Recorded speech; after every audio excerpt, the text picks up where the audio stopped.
Hi, I'm Lucy Baker, the Senior Communications Manager for Guilford Press, and I'm joined today by William Miller, who is the co-author of numerous titles, including the new Motivational Interviewing 4th edition. Thank you, Dr. Miller, for joining us today, and congratulations on the publication of Motivational Interviewing 4th edition. For some people who might not know, can you briefly explain motivational interviewing, or MI, and tell us why it's such an effective way to promote positive change? Sure. Well, it's a way of having a conversation about change with someone. Might be a professional conversation. It might be a family conversation, for that matter. And ironically, when we're having a conversation where we're hoping that someone will change, often our gut instinct is to tell them why they should do it and how to do it and so forth. Mhm. And people don't respond well to unsolicited advice like that. And in fact, the normal response is to either not do it or even do the opposite. And motivational interviewing is a way of finding the person's own motivation for change. We're much more persuaded by our own reasons for doing something than by someone else's reasons. So we've been developing this for 40 years now, as a way of having helpful conversations about change. And it really focuses in particular on the relationship between people. So we find it's beneficial not only for clients, but also providers who enjoy their work more, and it kind of lifts a burden off of you of having to make change happen. Yeah, for sure. Well, as you said, you first described MI in 1983, which is 40 years ago. And then you and co-author Stephen Rolnick published the first edition of this text in 1991. So a lot of time has gone by. Can you say a few words about how MI has changed and where you think it's headed in the next 40 years? Oh my, yeah. It really started out, we thought of this as a way of helping people who drank too much, basically, but Yeah. to a way of helping people to make a change in a specific behavior, usually a problem behavior of some kind. And it turns out over the years, we found this is a good way of facilitating change in many different kinds of settings. This quickly grew beyond the addiction field into healthcare, for example. And areas where ambivalence is sort of an obstacle. In healthcare, for example, if you get diagnosed with diabetes, Mhm. there are about 10 different things you should do, you should change in your life. And most people don't make those changes that really they need in order to stay healthy and have a good quality of life. Being scolded and being told what to do doesn't do the job.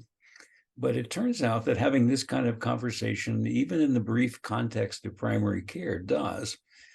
MI has now spread into education and nutritional counseling, sports coaching, just many different areas.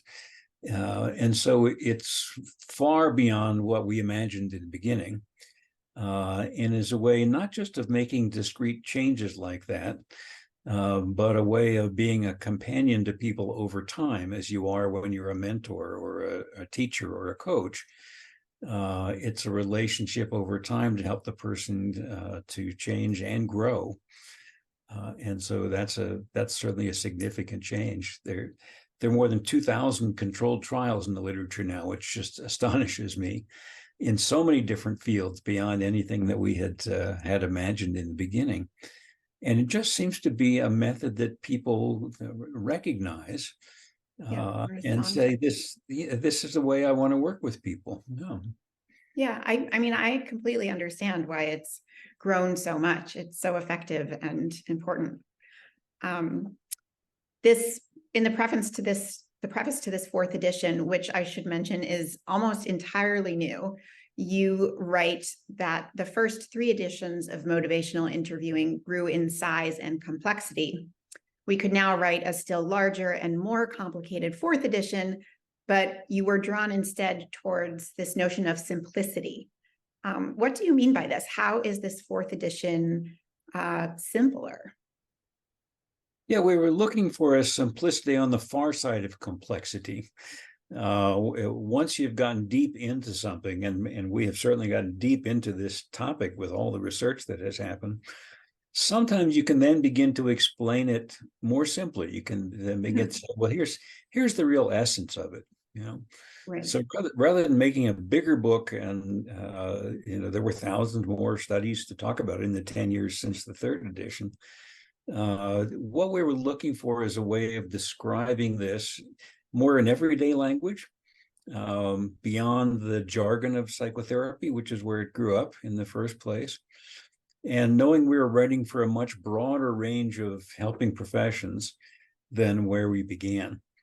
And so that was what we intended, to try to find a way of describing this more in everyday language, and more in a way that will make sense to people across a broad range of fields. And I feel like we succeeded in that. The book is 30% smaller than the third edition was. And that says something in itself. Yeah, But absolutely. it was fun to write for such a broad range of helpers. Oh, great. This edition also includes a lot of new features, including reflection questions, key points, and key concepts at the end of every chapter. It also has personal perspectives and 4 therapist boxes at the end of every chapter, and self-assessment tools that target the key component skills of MI, which are all really useful tools for therapists or healthcare professionals or anybody using MI. Were these tools easy or difficult to create in terms of the writing process? Well, people learn in different ways. So we were just trying to find different ways of talking about the same fundamental concepts. Didn't seem difficult, just looking for a way of, well, here's the essence of it at the end of the chapter. Or remembering that some of the primary readers still are therapists and counselors. We have these special boxes saying that if this is the language you speak, here's something that you ought to know about in regard to this. Steve and I also wrote, as you mentioned, personal perspective boxes, where we're just speaking as an individual real person about our experience over the decades in thinking about and studying this and doing it. So we're just trying to present it from a number of different angles. And some of those angles will appeal more than others to a certain reader. Again, we're trying to reach just a broader range of people who can use this approach. Okay, great. Lastly, sort of shifting gears here, we would love to learn a little bit more about you on a personal level. So when you're not working, what do you do for fun? And now that this 4th edition of Motivational Interviewing is out, is there a project that you're excited to work on next? Yeah. Well, I'm retired, so I have the joy of waking up in the morning and saying, what would I like to do today? I'm not so bound by schedules and commitments and so on. Music has been a lifelong passion for me, so I sing in a choir. I've been dabbling in choral composition, which is fun, of putting voices together in a different kind of way. I love to cook, just to cook for friends and so forth. We have families scattered around, so we go visit our children and grandchildren, and now some great grandchildren as well. And so that's fun. And I do still love to write. It's almost recreational for me now, and over the years it's become easier. And I'm doing another book with Guilford in the trade division for a general audience on the interesting topic of hope, which is a human universal experience. Yes. And yet a complex one. And so as I got into it, I discovered it means a number of different things. And we talk about 8 different ways to hope in the course of writing that book. So it's just fun for me to take a complicated topic like that, read and read and read and absorb all that I can, and then try to put it into everyday language in a way that people can find it useful. So that's something I really enjoy doing. Well, I can't wait to read it and to work on it. It sounds great. Thank you. Thank you so much for joining us today. And again, congratulations